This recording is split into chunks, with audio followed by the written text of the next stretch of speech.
Welcome back after the coffee break to the JPI Urban Europe event. Delighted to have some short feedback sessions from the 3 breakout rooms that was held prior to the coffee break.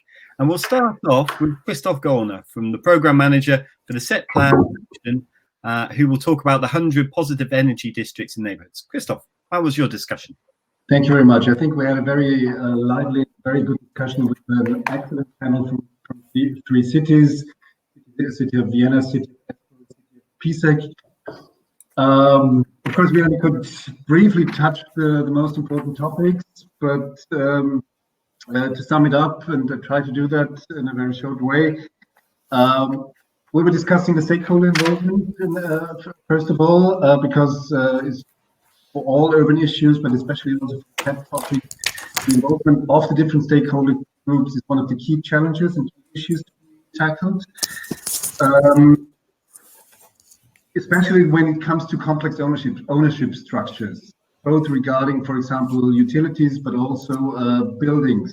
So one of the key aspects for developing the energy district is how to deal with these complex stakeholder structures, ownership structures, especially in existing neighborhoods. If you do it in a greenfield development. But the key issue is how to do it in existing neighborhoods. We were discussing a lot about system boundaries. The focus here should not be so much on the physical boundaries of a specific neighborhood. It's not about creating some energy autonomous areas, but to effectively include the regional perspective, especially with regards to energy flexibility aspects. So we'll be hearing the example of Finland, where there is a big program on developing wind. Wind is a renewable energy source, and that needs to be used also for local development.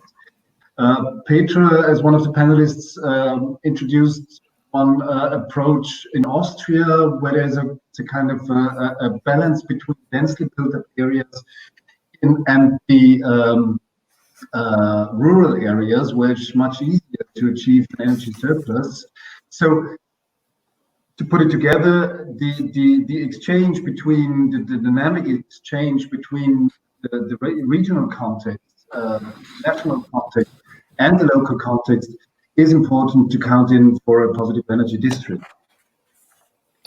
And as a third aspect, I would like to highlight, because we were discussing the immediate priorities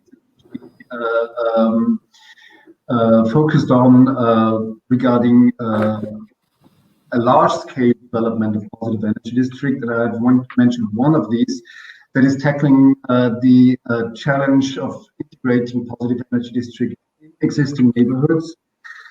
Another one is, of course, developing a regulatory framework that is not hindering but supporting development of positive energy districts. And I think Henry was very much in favor of kind of regulating the market. In order, in the end, to crush the existing monopolies of energy providers and to go for a more citizen-oriented approach, a locally oriented approach. And there are strong hopes that the planned law on local energy communities will support ambitions in that direction, and that will be one of the key aspects for developing positive energy districts on a large scale. Perfect. Christoph, we'll have to stop you there and we'll move on to the next session. It sounds like there was a lot of fantastic action items. So we'll now turn over to Arjen van Binsbergen to talk about the downsizing district donuts, and following him straight afterwards will come Johannes Riegler from the stakeholder involvement officer to talk about the 15-minute city. Unfortunately, I will have to go on to get ready for the final keynote. So after Arjun will come Johannes, and excited to hear more. Thank you, everyone. Yes, if you don't mind, I will start, but about the 15 minutes pillar, because that was where we were in. I'm sorry. So now I think we had a great contribution of the panelists, Tom Ryan, Alexander Scholl, Julia Pankatilia, I think, and a lot of engagement by the audience. Really great session. And I think that we agree that 15-minute city is a very inspiring vision, but not necessarily applicable for all cities and situations. But at least it is a very challenging idea to work on. We have inventarized the top priorities to achieve such a 15-minute city, and that with the most important one would be the spatial organization. So the integrated spatial planning and a redesign of urban spaces that would be really necessary to achieve such a city. And then regarding the public spaces, the biggest challenge we see is to give back room to the people. So to try to regain public space from private cars, making attractive environments, but we have to be realistic and have to find good solutions for individual mobility, and we have to take into account the economics as well, because there's a lot of pressure of this kind of areas.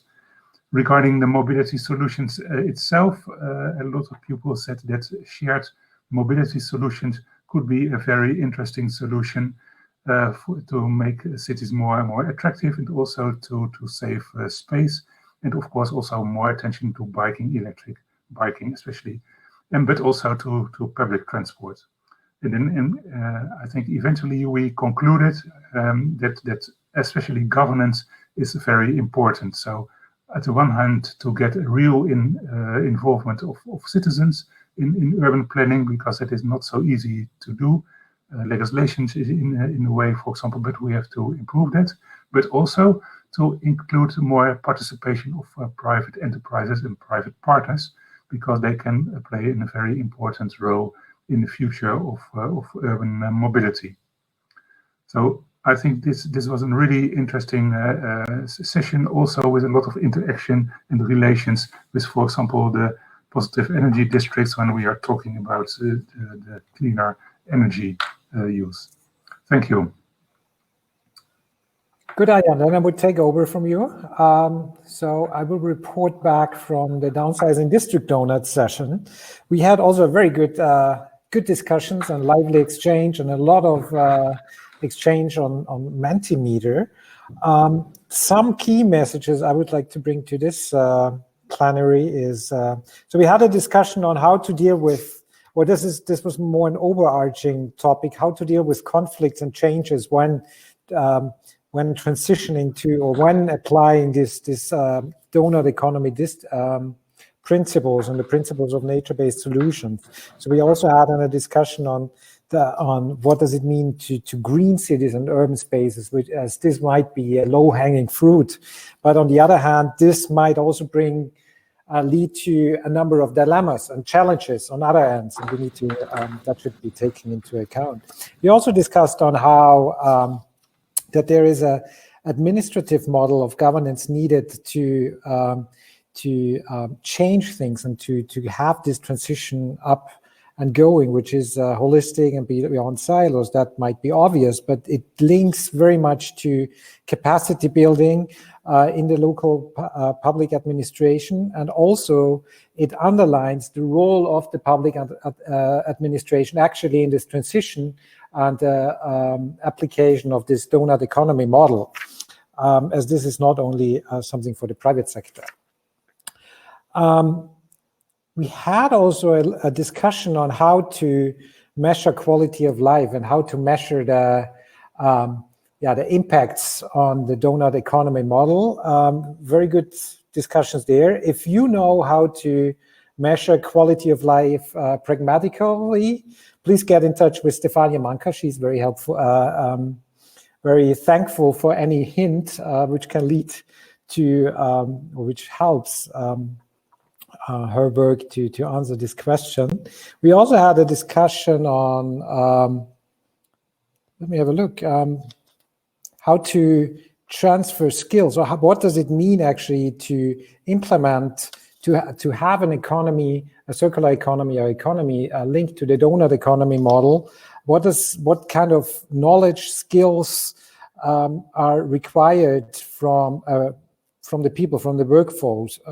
What does it mean in education of people? We had a discussion on that, and we closed the whole session, which I found a very nice statement, that there is a new philosophy needed, which takes into account better the creativity to make sustainability and livability reality in urban areas, which I found very interesting, because it links to a complete it links to getting this creativity into design the details of this transition. That was it for my session. Now we are lost because our moderator left early. So we but that's fine. I think we can end this session and go back to Jonas is here, Jonas is gone, and go back to the main room, and then see each other again in the next session on the keynote. Okay. Good. To the main board.